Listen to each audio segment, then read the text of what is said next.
This message comes from Capital One. Your business faces unique challenges and opportunities. That's why Capital One offers a comprehensive suite of financial services backed by the strength of a top 10 commercial bank. Visit CapitalOne.com/commercial. Member FDIC. Hello, hello. I'm Brittany Luse, and you're listening to It's Been a Minute from NPR, a show about what's going on in culture and why it doesn't happen by accident.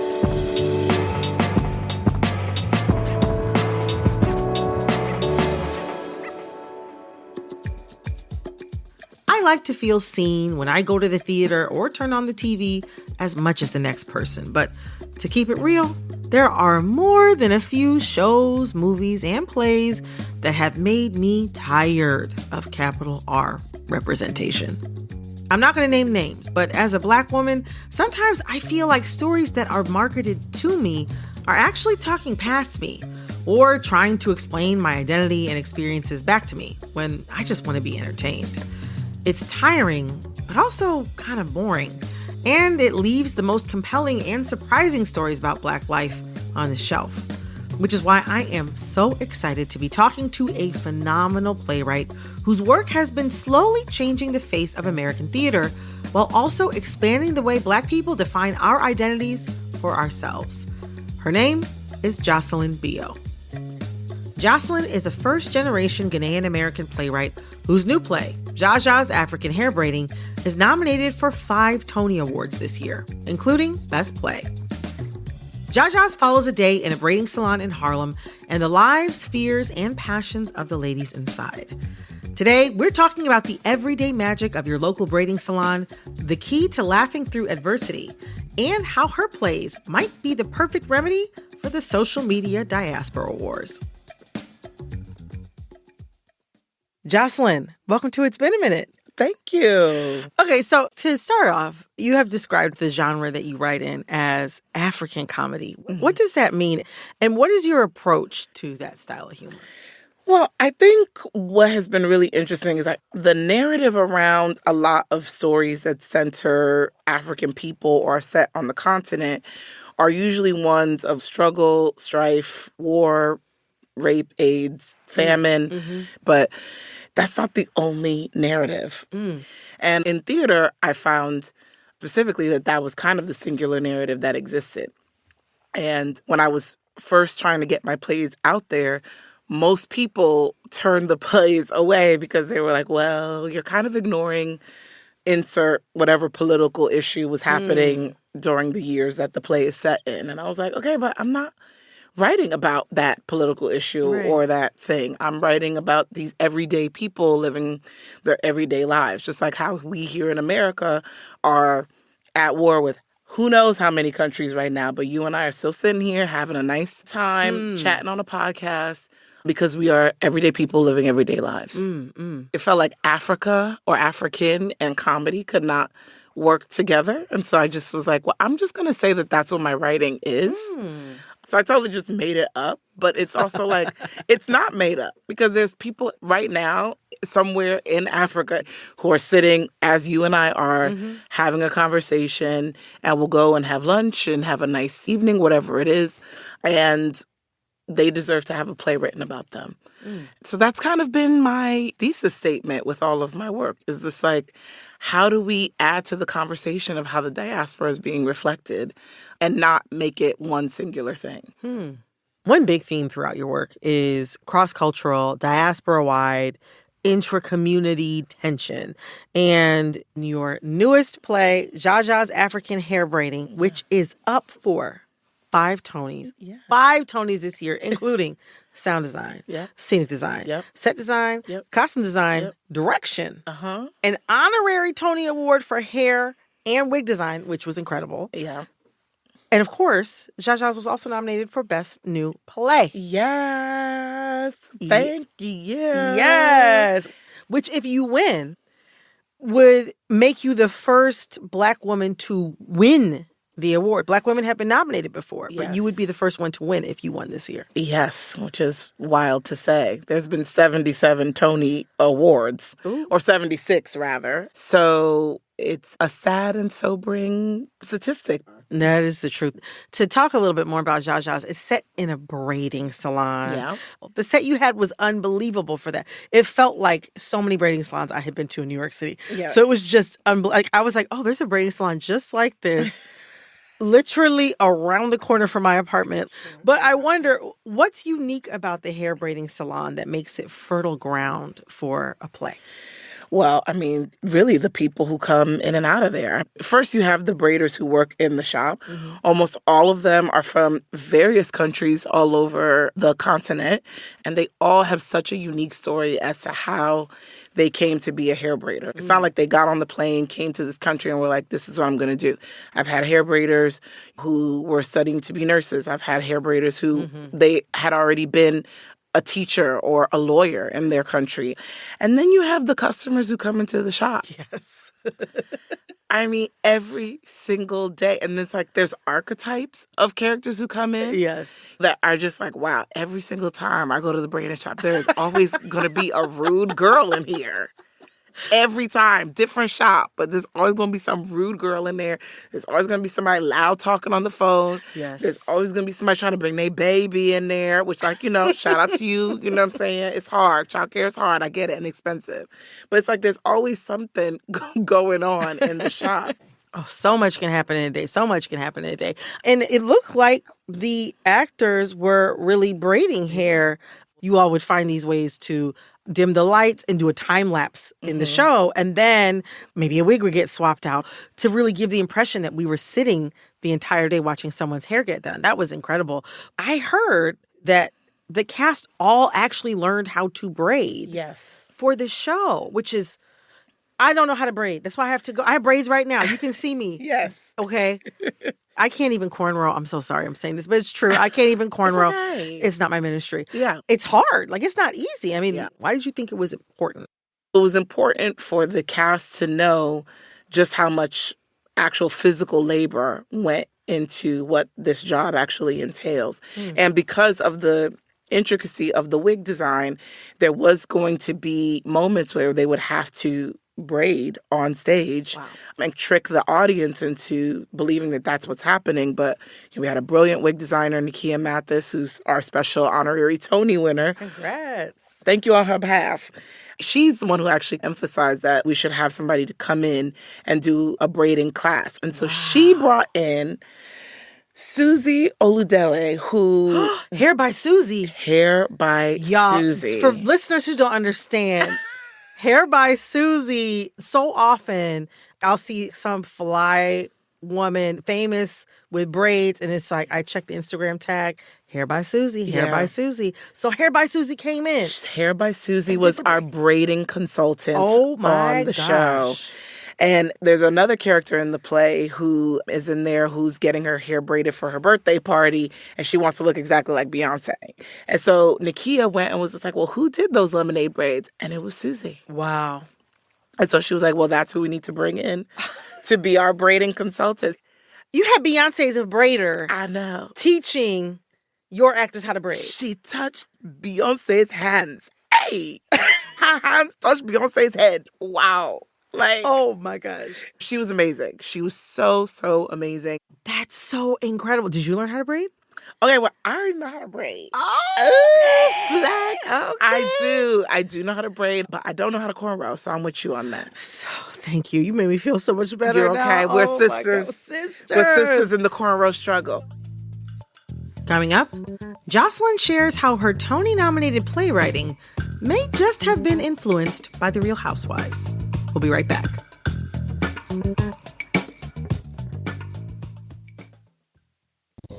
This message comes from NPR sponsor FX, presenting Clipped, the scandalous story of the 2014 Clippers owner's racist remarks captured on tape and heard around the world. The series charts the tape's impact on a dysfunctional basketball organization striving to win against their reputation as the most cursed team in the league. Starring Lawrence Fishburne, Jackie Weaver, Cleopatra Coleman, and Ed O'Neill. FX's Clipped, streaming June 4th, only on Hulu. This message comes from NPR sponsor FX, presenting Clipped, the scandalous story of the 2014 Clippers owner's racist remarks captured on tape and heard around the world. The series charts the tape's impact on a dysfunctional basketball organization striving to win against their reputation as the most cursed team in the league. Starring Lawrence Fishburne, Jackie Weaver, Cleopatra Coleman, and Ed O'Neill. FX's Clipped, streaming June 4th, only on Hulu. This message comes from NPR sponsor Teladoc Health. There are lots of reasons for wanting to be healthy. Family, work, living a fuller life. Teladoc Health understands. Whether you have diabetes, high blood pressure, or just need to manage your weight, Teladoc Health can help. Visit teladochealth.com/what's your why for more information. That's TELADOC health/what's your why. Thinking about your plays, specifically thinking about Jajas, Married Wives, Schoolgirls, they all feature strong ensembles. Jaja's had 17 characters. Yeah, played by 10 actors. Yeah. I also know that you're a big fan of reality TV. Yes, I am. Oh, you're well researched. Oh, yes. And so I'm wondering, as you feature a lot of ensembles in your work, and reality TV is often most compelling when it features an ensemble cast. Are these complex and explosive relationships influential to the way that you write or think about putting an ensemble together? I mean, yes and no. I think there's something really interesting about humanizing the villain, which shows up a lot in all of my work. There's always someone you kind of are like, oh my God, I cannot stand you. And then in the end, you're like, this is the greatest person in the history of the world. What's crazy is like every single play I have written, for the most part, the least amount of people have been like 6. It's always either 6 or 7,000, it seems. And I think I just like putting as many of us on stage as possible. I think there's something really beautiful about seeing different versions of Black people living their lives on stage. I know you're on social media. I'm on social media. We're both Black, so we both are seeing the diaspora wars constantly playing out.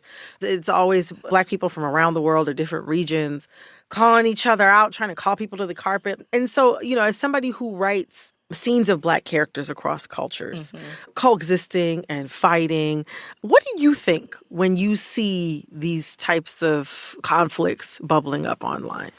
They do make me sad, honestly, because I just feel like there's a universality in culture, and to put judgment on it is so reductive.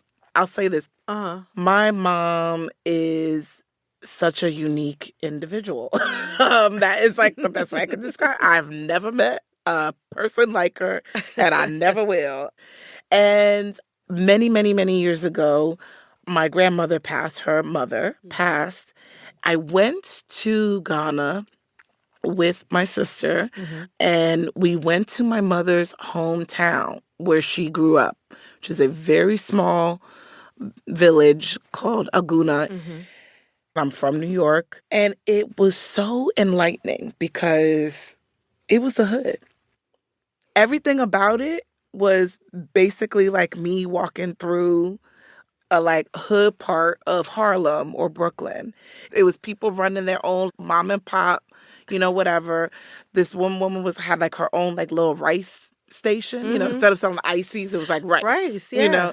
She was selling rice. She had such an attitude. It was just like, you want red rice, you want this rice. And we're like, you're like, I'm home. Yeah, it was back in New York. Yeah, it was so crazy. She just like really reminded me of, the girl who just is always not in a good mood, who works at a beauty supply store. It was so interchangeable. And it actually like really made me understand my mom in a different way, because I was like, oh, she don't want to live her life like this. She didn't want to be in this neighborhood for the rest of her life. She wanted that upward mobility. That doesn't get more universal, especially for Black people who, by design, have been oppressed by the system in a socioeconomic way. And it was so fascinating to me. And I was like, this is why my mom is like this. She grew up in the hood, and I didn't even know that. And I was like, we are more alike than we are different. That is so, so, so interesting to have had that experience with your mom in that way. Almost like completing a circle, like understanding where she came from and how that came down to you It's really interesting to be able to complete a circle like that with your parent. And I think that that's why I try to explore as much as I can about immigration, about who people are in all of my work. I want to talk about that, actually. I want to touch on the timeliness of your play and also of that theme. I mean, the play was written in 2019 at a time when there was a lot of media and government attention on immigration at the southern border specifically. Yes. But Jaja's is a comedy that looks closely at, a microcosm of immigration issues among West African people living in New York. You've spoken about comedy being a funny way of being serious, to quote you. Yeah. How do you find the humor in such a tense theme like immigration? Well, one, I think any great comedy, the thing that is making you laugh the hardest is a recognition of truth. When someone's impersonating their mother or, someone's talking about going to the DMV, there is a recognition of truth about that situation that makes people laugh. I think all of my work, I try to double down on the honesty, and that's actually why people hopefully find it so funny. And then the second part of it is, I think this radical idea that we as a people have to find humor in our situation. Otherwise, we would not be able to go on. I have to believe that a group of enslaved people many, many years ago found humor in something to be able to go on.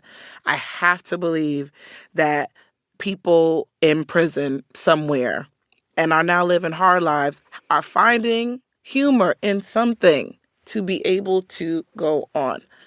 That is a universality, I think, in any group of people. Because the realities of life are not going to lighten up. I don't know. I wish it would. I wish things would just lighten up. We have to find humor. We have to find joy.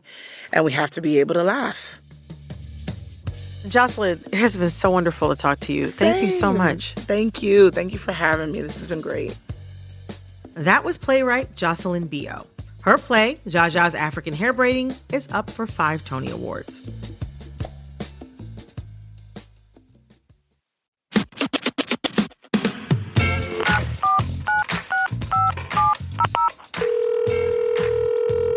Hey, Brittany. Hey, Brittany. Hey, Brittany. Hey, Brittany. This is Mark from Fresno. And the IP that I think needs to stop being adapted, actually I have 2. I'm a high school theater teacher, so I come into these a lot. The first one is Romeo and Juliet. I think there are just so many adaptations and versions of Romeo and Juliet. It's been done. And the second one is A Christmas Carol. There's just so many books and movies and plays and musicals. I think they both just need to be put to rest and enjoy the slumber of having had great adaptations already. Thank you. Wow, Mark. I did not expect this kind of controversy to come from a Hey Brittany. Now, I will say, I am kind of with you on the Romeo and Juliet thing. I feel like it's been done, let it go. Where the controversy came in for me is A Christmas Carol. I mean, I will say, I get it. You are teaching theater with young people all the time. A Christmas Carol, I imagine, is probably going to be interpreted more in the context that you're in than, say, The Iceman Cometh, So I get it. I just want to say, you bringing up A Christmas Carol makes me think of one of the most important movies ever made. This is a movie that came out in the year 2000, and it is called A Diva's Christmas Carol, starring Vanessa Williams as the diva in question with a heart of ice cold stone. I mean, come on. It's a perfect movie. It's got Vanessa Williams, John Taylor. It's got Chili from TLC there for some texture. You know what I mean? I mean, you had Kathy Griffin in there as the ghost of Christmas Present. I mean, there are so many wonderful aspects to this film. Now, I myself personally, when it comes to IP, I'm tired of the very tippy top of my list. We got to put the Marvel down. Lay it down for about 10 years. Let society reshuffle, okay? I don't know if there's any reason why what sometimes feels like 20 movies with the same cast of characters or an interwoven cast of characters are coming out every year. Look at Spider-Man. They'll kind of put Spider-Man down for a couple years and they give us a new Spider-Man. And each of the Spider-Man that they've given us has been likable. Like, I grew up with the Tobey Maguire version where Kirsten Dunst was playing MJ. My father grew up watching the Spider-Man cartoon on TV. And now, one day I'm going to have a child. They're also going to watch Spider-Man probably. Even I, an adult who does not really like cartoons, have really enjoyed the Spider-Verse series because we haven't seen Miles Morales for the past umpteen years. Unless you're going to give me something new, I say let's just go ahead. Let's put the Marvel down. Mark, I hope you have a great weekend down in Fresno. And to the rest of you, I hope that you see something new this weekend. All right, now, if you want to be heard on an upcoming Hey Brittany, I have a question for you.